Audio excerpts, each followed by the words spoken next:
In this video, we'll go over what margin of error is, specifically in the context of confidence intervals.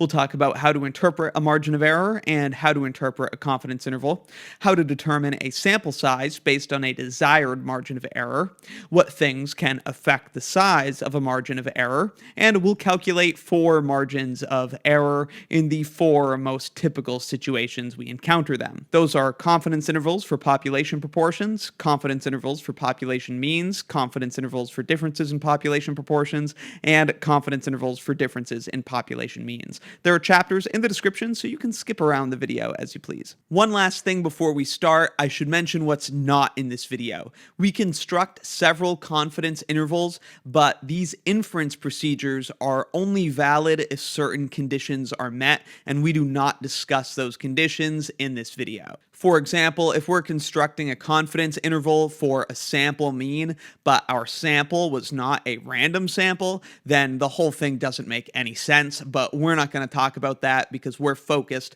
on the computations that go into this today. If you're more interested in the conditions, I'll leave links in the description to lessons of mine where that is the focus. When doing inferential statistics, we use data to make inferences about a population. Often, this involves a statement about a population parameter, which we can estimate, but generally speaking, we don't know for sure. A margin of error gives us an idea of how off our estimate might be. So this is a way to think about what margin of error is. It's an estimate of how far, at most, we expect the point estimate. The point estimate is just like a sample statistic, like a sample mean, for example.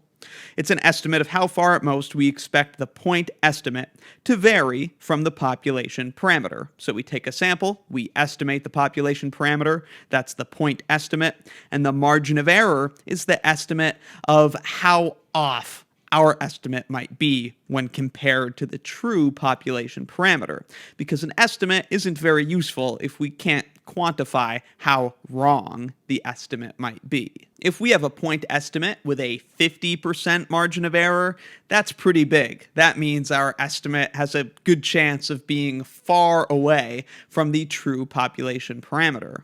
On the other hand, if we have a point estimate with a margin of error of 1%, that's a much narrower margin of error, and so there's a good chance our point estimate is actually pretty close to the population parameter. Now let's talk about interpreting a margin of error and a confidence interval with a little bit more context. The examples we're using in this video, including this one, come from 2 stats textbooks, The Practice of Statistics and Stats Modeling the World. Links in the description if you want to purchase either of those books. Here's our first example. On January 30th to 31st, 2007, Fox News/Opinion Dynamics polled 900 registered voters nationwide. When asked, "Do you believe global warming exists?" 82% said yes.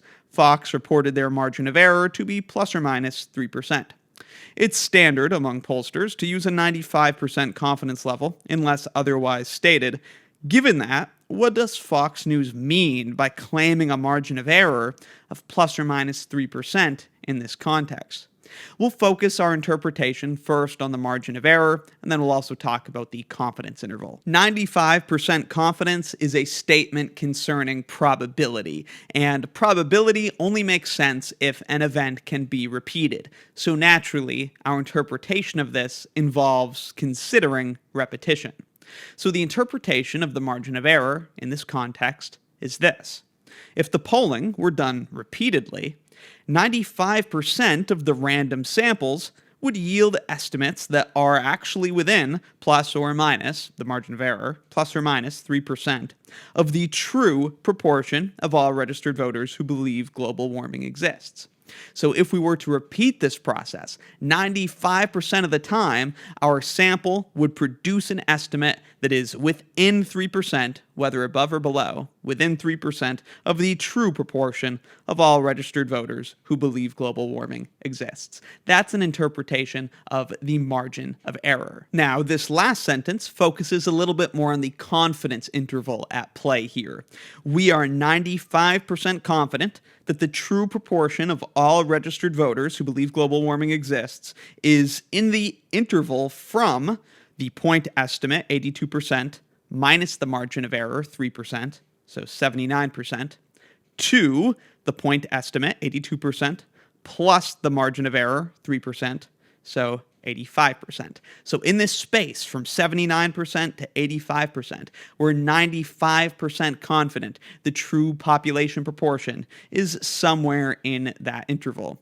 We're 95% confident because we know if we repeated this process of constructing a 95% confidence level, 95% of the time, our interval that we create would indeed include the true proportion. Notice that the margin of error here, 3%, is the distance from the point estimate, 82%, to the lower bound. It's also the distance from the point estimate to the upper bound. So we have 82% plus or minus that margin of error of 3%. Now let's take a look at a picture of how a confidence interval is constructed so we can see exactly what role the margin of error plays when constructing a confidence interval. This is what a confidence interval looks like. These green brackets are the confidence interval. It is centered at the point estimate, which comes from our sample. In the prior example, that was a sample proportion. And then the margin of error is added to the point estimate to create the upper bound of the interval, and subtracted from the point estimate to create the lower bound of the interval. Again, notice the margin of error is like a radius. It's the distance from the center to an end. It's not the length of the whole interval. So this is one margin of error, and this length here is also one margin of error. You can imagine how we get a point estimate. It just comes from a sample. Whether it's a sample proportion or a sample mean, those calculations are pretty straightforward. But how is the margin of error calculated? Well, there are two things that go into the margin of error. You can see that this is a confidence interval. It's the point estimate plus or minus the margin of error. These are the two things that go into the margin of error. We have the critical value, which is based on the confidence level desired for the confidence interval. So a 95% confidence interval, that's going to produce a different critical value than a 90% confidence interval. So this is determined by the confidence level. But then we also have the standard error. The standard error is the standard deviation of the sampling distribution of the sample statistic. The critical value is pretty easy to find just using tables. You could also use a calculator. Depending on the situation, we'll use a z-table for normal distribution or a t-table for a t-distribution. Generally speaking, we use the normal distribution for proportions, and for means, we'll use the t-distribution. As for the standard error, there are a few ugly formulas for this, and you'll see all the common ones in our examples. Exactly how the standard error is calculated depends on the parameter we're trying to construct a confidence interval for. Now that we know the basics of how a margin of error is constructed, it's just a critical value multiplied by a standard error, let's do an actual example by revisiting the previous problem with a twist. So this is the same situation as before. We had that 82% of respondents to a poll believing that global warming exists, and Fox reported a 95% confidence interval with that margin of error of plus or minus 3%. What if we had changed the confidence level to 90% instead of 95%? 95% is most common, but if we were to change the confidence level to 90%, what's that going to do to the margin of error? And what are the pros and cons of that change? We'll see what the pros are once we do the calculation. The cons are pretty obvious, though. We are going from 95% confidence to 90% confidence. That is less confident, which generally speaking is a bad thing. But now let's go ahead and find what the margin of error would be, and we'll see if there are any good things about this change. I'll abbreviate the margin of error as just ME, and the way it's calculated is critical value times standard error. Now, right now, we're estimating a population proportion, so we will be using normal distributions, and so the critical value will come from a z-score table, and we denote the critical value z star. The standard error we can write like this, SE of P hat, because this is the standard deviation of the sampling distribution of the proportions. Now let's talk about how to find z star. Like I said before, the critical value, which is z star, totally depends on the confidence level. That's the only thing that affects it. We want a 90% confidence level. So let's sketch a normal distribution here. The idea is that we have the center of the normal distribution, and then we need to pick an appropriate critical value so that if we go up that critical value from the mean, and then if we go down that critical value from the mean, we're going to bound 90% of the area. That's what the 90% confidence means. So going up z star, I'll just write plus z star, from the mean, which is 0, because we're going to be using a standard normal curve. Going up z star, and also then going down z star from the mean, this should create an interval that contains 90% of the normal distribution. So a common mistake would be to look at a z-table and look up the z-score corresponding to 0.9. But that's not correct, because if you look up whatever z-score this is in the normal table, what you're going to get is all the area below that z-score, which includes this lower tail. So we have to consider that lower tail. Now, if this central area is 90% of the curve, or 90% of the area, then 10%, the remaining 10%, should lie in those two tails. Since a normal distribution is symmetric, this means that each tail must contain 5% of the area. So in fact, when we look up the z-score at this position, we shouldn't look up the z-score corresponding to 0.9 because there's more than 90% of the data below this position. There is in fact 95% of the data below the position. So let's go down to our z-score table. You could also use a calculator if you had one, and we'll find the critical value, that's the z-score, corresponding to 0.95. So here's our z-score table, and I'm looking for 0.95, or as close as I can get on this table. And right here is as close as you can get. Let's say we use 1.65. If I want 90% confidence in the interval I'm constructing, I don't want to undershoot that confidence level. Better that I overshoot it and use 1.65, so I know I'm at least 90% confident. All right, so back up here with our margin of error, the appropriate critical value is 1.65. And again, that just came from the confidence level and then a z-score table. Now, as for the standard error, that's going to depend on what we're trying to estimate. In this case, it's a single population proportion. That's what we're creating a confidence interval for. So the appropriate standard error is in this formula here. The square root of p hat, that's the sample proportion, multiplied by 1 minus p hat. 1 minus p hat, I'll point out, is often denoted q. And then this also needs to get divided by n. All of this is under the square root. So let's just plug in these pieces, and then we can find our standard error. We have the square root of the sample proportion, p hat, is 82%. That's the proportion of the respondents who believe that global warming exists, so 0.82. And then multiply by 1 minus the sample proportion, so 0.18. This is getting divided by n, the sample size, which was 900. We can see that was given to us, 900. And this is about 0.021. So what's happened? By reducing the confidence from 95% to 90%, we gain a smaller margin of error. Now it's about 2% in comparison to the 3% that it used to be. If we desire a higher level of confidence, we sacrifice a greater margin of error. But in this different example, now that we've agreed on a lower confidence level of 90%, we've got a smaller margin of error. It gives us a more precise estimate, but we can't have as much confidence in the estimate. So in this example, we saw that reducing the confidence level also reduces the margin of error. If we're willing to sacrifice confidence, we can gain that reduction in error. This happens because of the critical value. The critical value will be smaller if we accept a smaller level of confidence. But there is another piece that goes into the margin of error. That is, as we saw, the standard error. So another way to affect the margin of error is by changing the standard error. You might say the standard error is quite a bit more difficult to change, however. The critical value is just based on a confidence level that we're willing to accept. The standard error, on the other hand, has a couple things going into it. First is the sample statistic, p-hat, which we don't really have control over.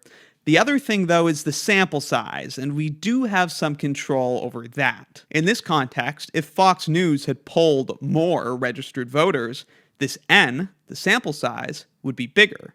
Since it's in the denominator, it being bigger means that the standard error would be smaller, thus producing a smaller margin of error. So that gives us another way to reduce error. The first way, which we saw in this example, was that we could reduce the confidence level. The only other way is to increase the sample size. If we go through the work of getting a bigger sample, then the standard error will be smaller, and so the margin of error will also be smaller. Let's go through another example where we have to find a margin of error to construct a confidence interval, but this time it's for a population mean rather than a proportion. So some of the formulas will be a little bit different. Environmentalists, government officials, and vehicle manufacturers are all interested in studying the auto exhaust emissions produced by motor vehicles. The major pollutants in auto exhaust from gasoline engines are hydrocarbons, carbon monoxide, and nitrogen oxides. Researchers collected data on the nitrogen oxide levels, in grams per mile, for a random sample of 40 light-duty engines of the same type. The mean nitrogen oxide reading was 1.2675, and the standard deviation was 0.3332. The problem asks us to construct and interpret a 95% confidence interval for the mean amount of nitrogen oxide emitted by light-duty engines of this type. Recall how a confidence interval is constructed. This is the formula we need to use. We will take our point estimate, which we have as 1.2675, and then add and subtract the margin of error. Sometimes confidence interval is abbreviated CI, so we could say that the confidence interval CI equals the point estimate, which is the sample mean, 1.2675, plus or minus the margin of error. Now let's talk about how to calculate this. First, let's do the critical value. In this case, because we are creating a confidence interval for a population mean, we're not going to use a normal distribution. For this situation, you've got to use a t-distribution. With proportions, there's a simple connection between the sample proportion and the standard deviation.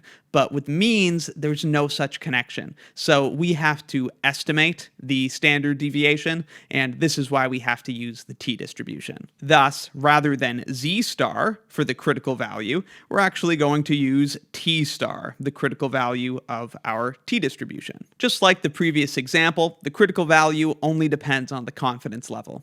In this case, we want a confidence level of 95%, so I come over to this t-table, and commonly t-tables will have the confidence level section at the bottom. We want a confidence level of 95%, so then we just have to look in the appropriate row according to the degrees of freedom. The degrees of freedom is just the sample size minus 1. The sample size here is 40, so the sample size minus 1, our degrees of freedom, is 39. So here we could put t star 39 just to indicate that we are using the 39 degrees of freedom t-distribution. Unfortunately, when we come to the table, we see that 39 degrees of freedom is not actually present. Now, on a calculator, that's no problem, but on a table, we actually have to make a decision. We could use 40 degrees of freedom because that's very close to 39, but it's better to make the conservative choice of 30 degrees of freedom. This way, for sure, we can be at least 95% confident in the interval that we construct. So we'll take the 95% confidence level, and we're going up to the row where df, the degrees of freedom, is 30, because that's the closest we can get to 39 without overselling the amount of data we have. We had a sample size of 40, so we wouldn't want to use a degrees of freedom of 40. We'll have to use 30 if we're going to use the table. And thus we have a critical value of 2.042. All right, now that we've found our critical value, I'm just going to erase it and replace it with the critical value. Although if I was going to leave this notation here, I'd want to change it to T star 30 because that's what we actually ended up using. As we found, the appropriate critical value is 2.042. Now, all that remains is to find the standard error. In this case, we need the standard error of a sampling distribution for means, and this is how that is calculated.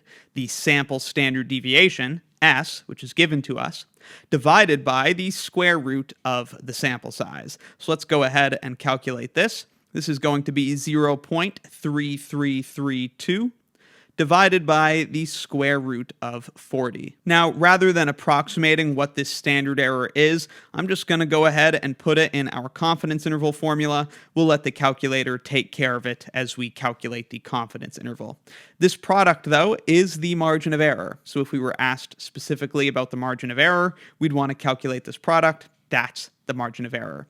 If we just go ahead and add this product to the point estimate and subtract the product from the point estimate, we get our confidence interval, which is 1.1609 to 1.3741. The space from the point estimate to the lower bound and from the point estimate to the upper bound, that space is the margin of error. And the interpretation of this confidence interval is that we are 95% confident that the true mean amount of nitrogen oxides emitted by light-duty engines of the type in the sample is between 1.1609 and 1.3741. Before we do our last two examples involving a difference in proportions and a difference in means, let's take a quick break to read this Garfield comic and then do one slightly different example where we pick a sample size based on a desired margin of error. In this comic, Garfield is watching the news, taking a look at tomorrow's weather. The high temperature will be between 40 below zero and 200 above. Garfield says, wow, this guy is never wrong. This is like a confidence interval constructed with an insanely high margin of error, right? Every possible plausible value for the temperature has been covered by this interval that the weatherman has so confidently given. So if you want a 100% confidence level, well, you just need a massive margin of error to cover all plausible values. Now, if you have a desired margin of error and a desired confidence level, you can actually determine how big of a sample size you're going to need. This is how it works for estimating proportions. You can't do it like this for means. But for proportions, the margin of error, we know, is the critical value, z star, multiplied by the square root of the sample proportion, multiplied by 1 minus the sample proportion, which we call Q, divided by N. Now, if we want a 95% confidence level, you'll probably remember this pretty quickly because it's a very common confidence level. The corresponding critical value for that is 1.96. So Z star is 1.96. If we want a 3% margin of error, then we can replace the margin of error with 0.03. Now, what about P hat and Q hat? Well, if we're just keeping this general, I mean, we don't know what P hat and Q hat are. And if we're trying to pick the sample size, then we haven't even taken our sample yet. And so, of course, we don't know what P hat and Q hat are. But we can consider the worst case scenario. If we want this equation to be true, the bigger P hat times Q hat is, the bigger N will need to be. So the worst case scenario is the maximum possible value for P hat times Q hat. And that value is biggest when they're both 0.5. So if P hat is 0.5, then 1 minus P hat, which is Q, is 0.5, that would require the biggest N value. So if we consider that possibility, then we'll get a value for N that we know is safe, no matter how the sampling goes. So then we can say that what we have on the right is going to be less than or equal to the margin of error of 0.03 because we're considering a worst case scenario. It's possible we won't be in the worst case scenario, and thus the margin of error we get will actually be less than 3%, but we want to guarantee that it's no bigger than that. So then all we have to do is solve for N. We just multiply both sides by the square root of N, which gets rid of the square root of N in the denominator, but puts a square root of N over here on the left. On the right, you then have 1.96 times the square root of 0.5 times 0.5, which is 0.25, and then divide both sides by 0.03. That gives us the square root of n is at least 32.67, which means n has to be at least 1068. So if you're constructing a confidence interval, if you want 95% confidence and a 3% margin of error, to guarantee that you're going to get that, you need a sample size of at least 1068. Now, if it turns out that your sample proportion is something other than 0.5, which it probably will be, then your margin of error will actually be less than 3%, which is great. But this guarantees your margin of error will be no bigger than 3%. Pretty cool. Let's move on to our last two examples concerning a difference in proportions and then a difference in means. Let's begin with a difference in population proportions. As part of the Pew Internet and American Life project, researchers conducted two surveys in 2012. The first survey asked a random sample of 799 U.S. teens about their use of social media and the internet. A second survey posed similar questions to a random sample of 2,253 adults. In these two studies, 80% of teens and 69% of adults used social networking sites, so we're considering the difference in these proportions. Part A asks us to calculate the standard error of the sampling distribution of the difference in these sample proportions. Of course, to calculate a confidence interval and a margin of error, we need the standard error. So let's start with the standard error. Because we're calculating the standard error now of a difference in sample proportions, this is the formula we need to use, which involves the proportions and the sample sizes from the two different samples. So let's go ahead and fill in these pieces. We have the square root of p hat 1, let's say that's the teen proportion, which was 80%, so 0.8. And then 1 minus p1 hat, that's going to be 0.2, so 0.8 times 0.2, and then divide by that sample size for the number of teens, which was 799. And then the same thing, but for the adult sample, which was 69%, multiplied by 1 minus that, so 0.31, and then divided by the size of the second sample, which was 2,253. And this is about 0.0172. Now, what information does this value actually provide? What does the standard error mean? Well, this means that if we were to repeatedly take samples of these sizes of teens and adults, then on average, the difference in those sample proportions would be about 0.0172 away from the true difference in population proportions for teens and adults. So the standard error is just like what it sounds. It's an average error of the sample difference compared to the population difference. All right, now that we've got our standard error, we can go ahead and construct and interpret a 95% confidence interval. Since we have the standard error, you should know by now, all that's left is to find the critical value. So we will put the confidence interval here. Remember, this is the formula for a confidence interval. In this case, the point estimate is the difference in our sample proportions.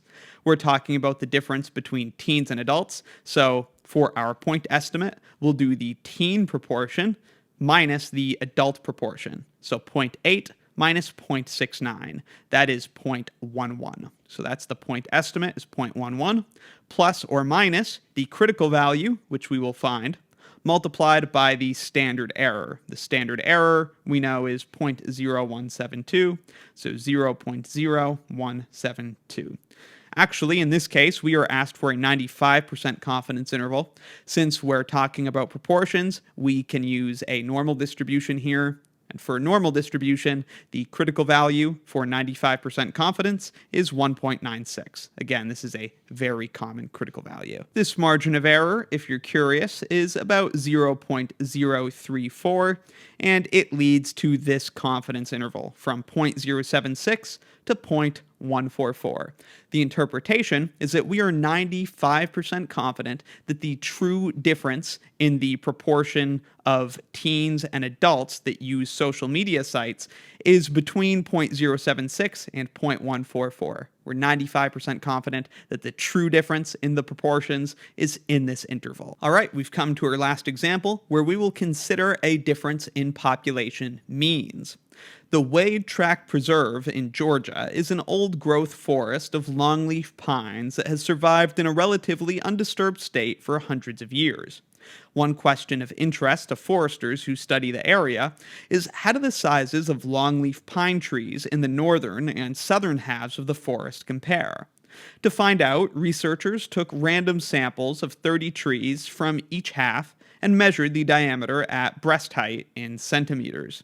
Here are comparative box plots of the data and summary statistics from Minitab. We're not going to need the box plot for our purposes. All we want to do is construct and interpret a 90% confidence interval for the difference in the mean diameter at breast height of longleaf pines in the northern and southern halves of the Wade Tract Preserve using this information about the two samples. Here is, once again, the formula for a confidence interval. The point estimate is easy enough. We'll just have to subtract those means. More complicated is the standard error. Here is a formula for the standard error of a sampling distribution of a difference in means. Let's go ahead and calculate this standard error before we do anything else. First off, we have the standard deviation of the first population squared. We estimate that using the standard deviation of the first sample squared. Let's say that the first sample is the northern sample, and so the standard deviation we're using is 17.5. That's the sample standard deviation, and we have to square it. And then divide by the sample size. The size of both samples was 30. And then add the square of the other standard deviation. The other sample had a standard deviation of 14.26, so square that, and divide that by the sample size, which again is 30. Now the critical value will be t star. Again, it will come from a t-distribution because we're concerned with means right now. Now, we also need to know the degrees of freedom. In the previous example with a t-distribution, we talked about how the degrees of freedom is the sample size minus 1. In this case, we have two samples, so the way to determine the degrees of freedom is the smaller of the two sample sizes minus 1. That's how we get a conservative calculation.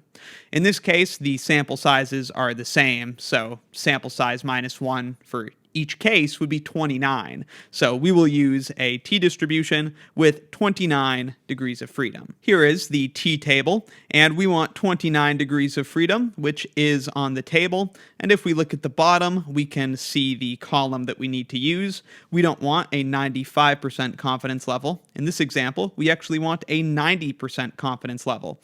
And so the critical value, the t-score that we're looking for, is right here, 1.699. So we can write t star equals 1.699. And finally, we can construct the confidence interval. It's going to be the point estimate, so the difference in the sample means. The difference in sample means is 23.7 minus 34.53. That's negative 10.83. So negative 10.83 plus or minus the margin of error, which is the critical value, 1.699, multiplied by the standard error, which is this messy square root expression. By saving the calculator parts for the end here, we reduce rounding error. And this produces a confidence interval from negative 17.83 to negative 3.83. The interpretation, looking back at the context, the interpretation of this is that we're 90% confident that the true difference in the mean diameter at breast height of longleaf pines in the northern and southern halves of the Wade Tract Preserve, we're 90% confident that true difference is between here and here. It's somewhere in this interval. We're 90% confident of that. If we wanted to be more confident, we would need a bigger critical value, which would result in a bigger margin of error. Note also that this confidence interval does not include 0, which means we're pretty confident that there is a meaningful difference between the diameter at breast heights of the trees in these two different halves of the preserve. If 0 is in this confidence interval, that would mean there's some chance that 0 is the true difference. But since 0 isn't in the interval, we're pretty confident that 0 is not the true difference. So in fact, there probably is a meaningful difference between the average diameters of these trees. And that will do it for our very long guide to margins of error. This is how you calculate them, how you interpret them, and what role they play in constructing confidence intervals. Let me know in the comments if you have any questions, and if you find my videos helpful, please consider joining Wrath of Math as a channel member to help support what I do and get early and exclusive access to certain videos, as well as original music. Thanks a lot for watching. I'm the mathematical menace, the machinations of mankind, two calculators at the same time, hand signs and abacus, finger count and calculus. I'm a V to the T, my parameter the rapidest. Happens like this, my lecture's the most prominent, dominant. Call me De Morgan, I get the compliments. The union in together like any time that we intersect, cause my opponents know they need